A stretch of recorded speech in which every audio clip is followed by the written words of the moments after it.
निबंध के इस अंश में द्विवेदी जी कहते हैं कि मानव इतिहास में एक समय ऐसा भी रहा होगा जब मनुष्यों को इन नाखूनों की जरूरत थी।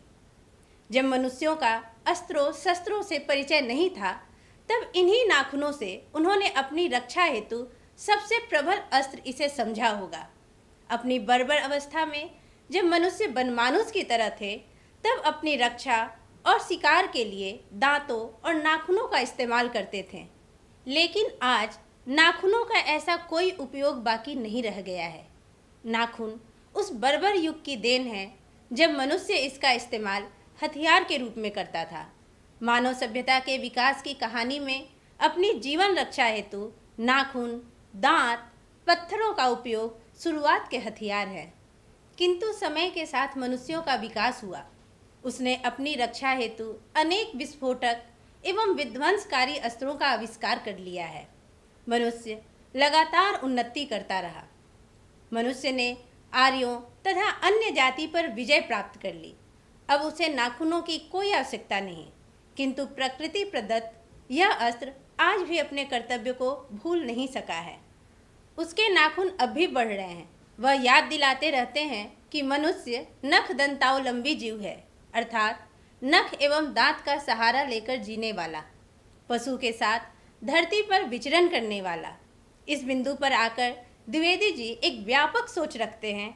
आगे के अनुच्छेद में वे लिखते हैं कि ततः किम, मैं हैरान होकर सोचता हूँ कि मनुष्य आज अपने बच्चों को नाखून न काटने के लिए डांटता है।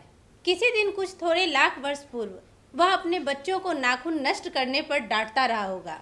लेकिन प्रकृति है कि अब भी नाखून को जिलाए जा रही है और मनुष्य है कि अब भी उसे काटा जा रहा है। वे कमबख्त रोज बढ़ते हैं क्योंकि वे अंधे हैं, नहीं जानते कि मनुष्य को इससे कोटि कोटि गुना शक्तिशाली अस्त्र मिल चुका है। मुझे ऐसा लगता है कि मनुष्य अब नाखून को नहीं चाहता। उसके भीतर बर्बर युग का कोई अवशेष रह जाए यह उसे असह्य है। लेकिन यह भी कैसे कहूँ, नाखून काटने से क्या होता है? मनुष्य की बर्बरता घटी कहाँ है? वह तो बढ़ती ही जा रही है। मनुष्य के इतिहास में हिरोशिमा का हत्याकांड बार बार थोड़े ही हुआ है। यह तो उसका नवीनतम रूप है। मैं मनुष्य के नाखून की ओर देखता हूँ तो कभी कभी निराश हो जाता हूँ। ये उसकी भयंकर पाशवी वृत्ति के जीवंत प्रतीक हैं। मनुष्य की पशुता को जितनी बार भी काट दो, वह मरना नहीं जानती। तात्पर्य है कि आज नाखून का बढ़ना अच्छा नहीं माना जाता, इसलिए मनुष्य बढ़े हुए नाखूनों को काटता है। शायद इसलिए भी वह काटता है क्योंकि नाखून असभ्यता और जंगलीपन की निशानी है। नाखून का बढ़ना बर्बरता है और उसका काटना पशुता से छुटकारा। लेकिन प्रश्न यह है कि क्या मनुष्य अपनी बर्बरता और पशुता से छुटकारा प्राप्त कर लिया है? मनुष्य की नाखून के प्रति उपेक्षा से ऐसा प्रतीत होता है कि वह अब पाशविकता का त्याग एवं मानवता का अनुसरण करने की ओर उन्मुख है, किंतु वह अब भी पूर्णतः पशुता से बर्बरता से छुटकारा नहीं पाया है। आधुनिक मानव के क्रूर कर्मों का जीवंत उदाहरण है हिरोशिमा हत्याकांड। आगे द्विवेदी जी लिखते हैं कि कुछ हजार साल पहले मनुष्य ने नाखून को सुकुमार विनोदों के लिए उपयोग में लाना शुरू किया था। वात्स्यायन के कामसूत्र से पता चलता है कि आज से 2000 वर्ष पहले का भारतवासी नाखूनों को जम के संवारता था। उनके काटने की कला काफ़ी मनोरंजक बताई गई है। त्रिकोण, वर्तुलाकार, चंद्राकार, दंतुल आदि विविध आकृतियों के नाखून उन दिनों विलासी नागरिकों के न जाने किस काम आया करते थे। उनको सिकथक यानी मोम और अलकतक यानी आलता से यत्नपूर्वक रगड़कर लाल और चिकना बनाया जाता था। गौड़ देश के लोग उन दिनों बड़े बड़े नख को पसंद करते थे और दाक्षिणात्य लोग छोटे नखों को। अपनी अपनी रुचि है और देश के काल के भी अपनी रुचि है।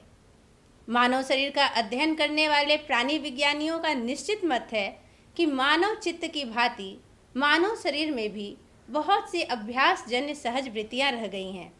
दीर्घ काल तक उनको इनकी आवश्यकता रही है। अतएव शरीर ने अपने भीतर एक ऐसा गुण पैदा कर लिया है कि वे वृत्तियाँ अनायास ही और शरीर के अनजाने में भी अपने आप काम करती हैं। नाखून का बढ़ना उसमें एक है, केश का बढ़ना दूसरा और दांत का दोबारा उठना तीसरा है, पलकों का गिरना चौथा है। और असल में सहजात वृत्तियाँ अनजान स्मृतियों को ही कहते हैं। हमारी भाषा में इसके उदाहरण मिलते हैं। अगर आदमी अपने शरीर की, मन की और वाक्य की अनायास घटने वाली वृत्तियों के विषय में विचार करे तो उसे अपनी वास्तविक प्रवृत्ति पहचानने में बहुत सहायता मिलेगी। पर कौन सोचता है? सोचना तो क्या, उसे इतना भी पता नहीं चलता कि उसके भीतर नख बढ़ा लेने की जो सहजात वृत्ति है वह उसके पशुत्व का प्रमाण है। उन्हें काटने की जो प्रवृत्ति है वह उसकी मनुष्यता की निशानी है। और यद्यपि पशुत्व के चिन्ह उसके भीतर रह गए हैं, पर वह पशुत्व को छोड़ चुका है। पशु बनकर वह आगे नहीं बढ़ सकता, उसे कोई और रास्ता खोजना चाहिए। अस्त्र बढ़ाने की प्रवृत्ति मनुष्यता की विरोधिनी है।